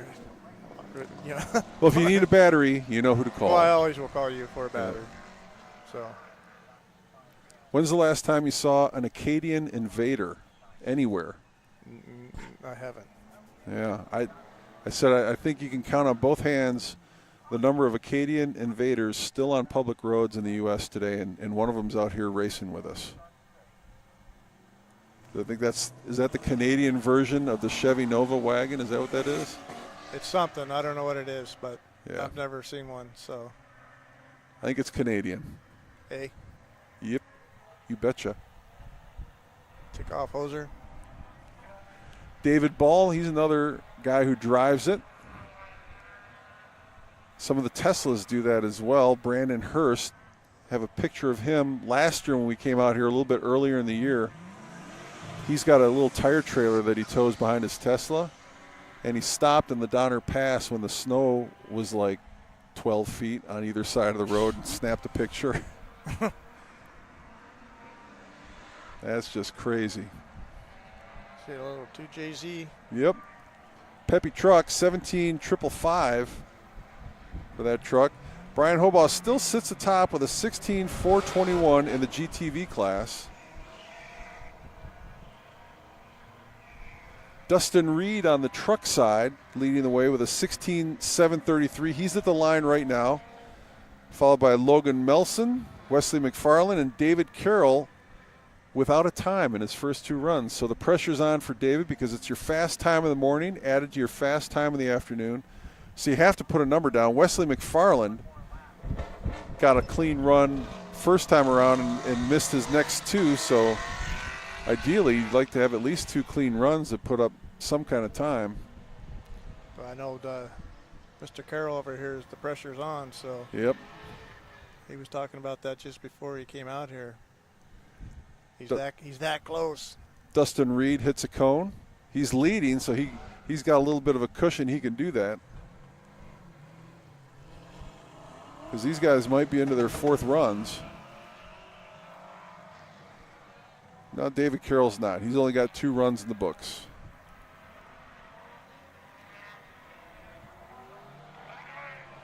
Logan Melson doing well in that Ranger, though. He's second with a 17,555. If there's one thing I can count on with Tom Farrington, it's smoke in the stop box. He and David Carroll were the two, and Nathan Purd were the 3 that I got this morning. You'll see David Carroll all over social media in short order, if you haven't seen it already. That truck runs really good for such a big truck. Ooh. Clean run for David, 17,127. So he puts a time on the board, gets around McFarland and Melson, but does not catch Dustin Reed as we go back over to the Speed Tech GTV cars. Valerie Pichette putting a little smoke into the braking zone. Gets a little loose coming out. She currently sits 7th. Just put an 18:10 on the board. That's about a half second off her fastest time, so it's not going to help her. Then we come back to Brian Hobaugh. This will be his 4th and final run. He was the first vehicle out. So he's got a 16,421. All he can do is protect his lead and maybe pick up some points from some other classes if he can improve on a 16,421. Clean run, 16.5. Not going to help him. I almost didn't think he was going to stop there. Yeah, he was carrying some speed, wasn't he? Yeah. There's a couple of holdouts. I'm one just because I'm a cheapskate. I don't have ABS. And Jason Bottenfield has not taken the ABS leap, but I'm surprised at the number of cars, vintage cars, that have gone the ABS route. It shouldn't surprise me, but between that and the sequential transmissions. Who's that? Darren Voges? Yeah. Beautiful car. Oh, yeah. Yep. Kind of reminds you a little bit of one of Mark Steele's Yeah, builds, Mark doesn't Steele. it? That's the first thing I thought when I saw that thing. Yep. I think he gets that a lot. It's a very similar color to Red Devil. Voges sits fifth with a 17.288. Oh, and a cone. A little smoke and a cone for Garrett Randall.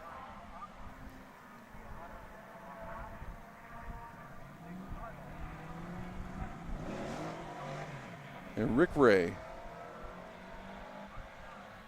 And we got a couple of blue second gens. In addition to Kyle Tucker, that'll come out and run. There's another blue second gen, very similar to Rick Ray's car, that makes it challenging and confusing. Smoke show for Darren Voges. He's going to stay where he's at for now in fifth place in the SpeedTech GTV class as Nathan Purd comes up on deck. And we're giving him a little bit of a burnout box where we don't normally do that. I saw that. Only because some of these guys are pitting over in an area that's unpaved and The dirt. want to give them a little chance to clean the tires off. And they were told specifically no John Force burnouts. I take all the fun out of it. Yeah. Yeah, when I saw the burnout, I was like, that must be new. But Yeah.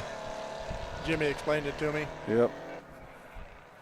So Hondo Miller hopefully has his transmission issues sorted out. He is the man behind Laid Back Apparel. I need to talk to him about some t-shirts. See that smoke from Nathan Purd? That makes for good video. Yes. Doesn't make for good times. That's a red flag incident for him. Hondo's truck is fun to watch.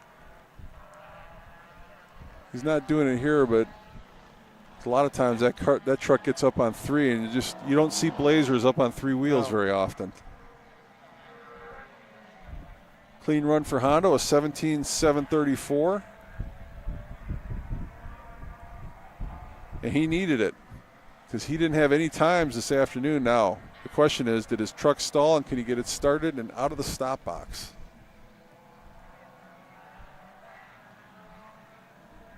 There he goes. So that moves him ahead of Wesley McFarland into fourth position. Dustin Reed still leads the way. He is yet to come with a 16.733. So we jump back over and look at Ryan Breezy on track right now. 16.629 on the board. 16.421 the time to beat. He's got the ABS, but he tapped the cone.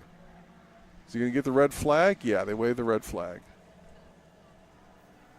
15.959 if he didn't get the red flag.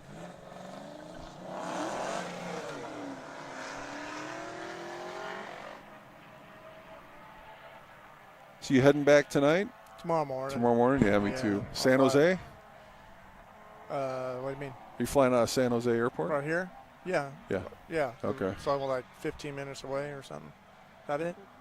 I don't know. I I just get in the car and go where Waze tells me to. That's exactly what I have no idea where I'm going. But I know it's only like 15 minutes from not even that, 10 minutes from the hotel. Okay. My hotel is closer to this track. I think I was like an hour and a half from the airport. So maybe No, I'm not in San Jose. So San Jose is a much bigger airport. Okay. So, yeah, now that I'm thinking about it. Oh, look at that. Dapkus with a smoke show. Not a good run for him. Brings us back to the Acadian Invader, Tom Adjutant. He's got an 1881 on the board. He needs an 18470 to get around Nathan Purd in the orange Chevelle Got a little loose for over position. Clean run, but a 19.2, so he'll stay where he's at. David Ball up next in the Le Mans. 17.78 on the board. Valerie Pichette ahead of him with a 17.61. And the Danger Ranger follows him. Danger Ranger. That was Jimmy's call, and I like it. David Ball in at a 19.2, so he's not changing positions. back over to the No Limit Engineering GTT class. Logan Melson, 17,555. David Carroll ahead of him with a 127. And Dustin Reed has a 16,733. So David Carroll will get one more shot at Dustin Reed after Dustin Reed runs. Logan Melson, 17,769, will not give him any improvement. He'll stay where he's at. Dustin Reed at this point trying to pad his lead and maybe snag some points from another class.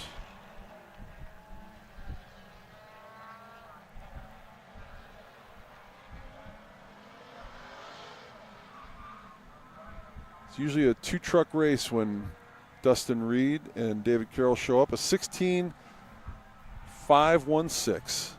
David Carroll's job just got tougher. Dustin Reed probably picked up some points in doing that. Certainly made it harder on Carroll's Blazer, who sits about 0.4 of a second behind him now. You better pull something out right now. Or Smoke show for Tom Farrington with a 17.24. And we'll take a look at David Carroll here. He's got a 17.127. He's trying to beat a 16.516. Then Valerie Pichette will wrap up the Peak Performance Challenge here at Optima's Ultimate Streetcar Series stop at WeatherTech Raceway, Laguna Seca, California. David Carroll, clean run, a 16.813. Shaves some serious time off, but still sits about 0.3 of a second behind Dustin Reed. So Dustin Reed takes the top spot in the No Limit Engineering GTT class as Valerie Pichette on her final run. In the final run here, she sits 8th in the Speed Tech GTV class. Into the box, it's a clean run, 17.65. Just to tick off her best time, so she'll stay where she's at in 8th place. Wrapping it up, Brian Hobaugh, Garrett Randall, Ryan Breezy, your top 3 in the Speed Tech GTV class, and Dustin Reed, David Carroll, Logan Melson, your top 3 in the No Limit Engineering GTT class for trucks. Will Bates, thank you so much for stopping by, man. I appreciate it. First guest I've had all weekend. I've had the headset out all weekend, and some weekends the seat's never empty, and this weekend, people either don't want to walk through the rain or it's too nice out in the sun to do anything. Well, I didn't want to bug you. I didn't know that was an opportunity, but I did want to say hello to you. Yeah. So. Well, great to see you, man. Yes, sir. Thanks for having me. Safe travels. You as well, my friend. Thank you. And for the rest of the crew here at WeatherTech Raceway Laguna Seca, this is Jim McIlvaine thanking you for watching Optima's Ultimate Streetcar Series presented by Advance Auto Parts. Don't forget, follow the Ultimate Streetcar Association Facebook page on Facebook, and we'll put the live awards show up there later this afternoon following the Falcon Tire Road Course Time Trial. And DriveOptima.com is the website where you can learn more about this series and how you can compete in your streetcar. Thank you so much for watching. Be safe and have fun.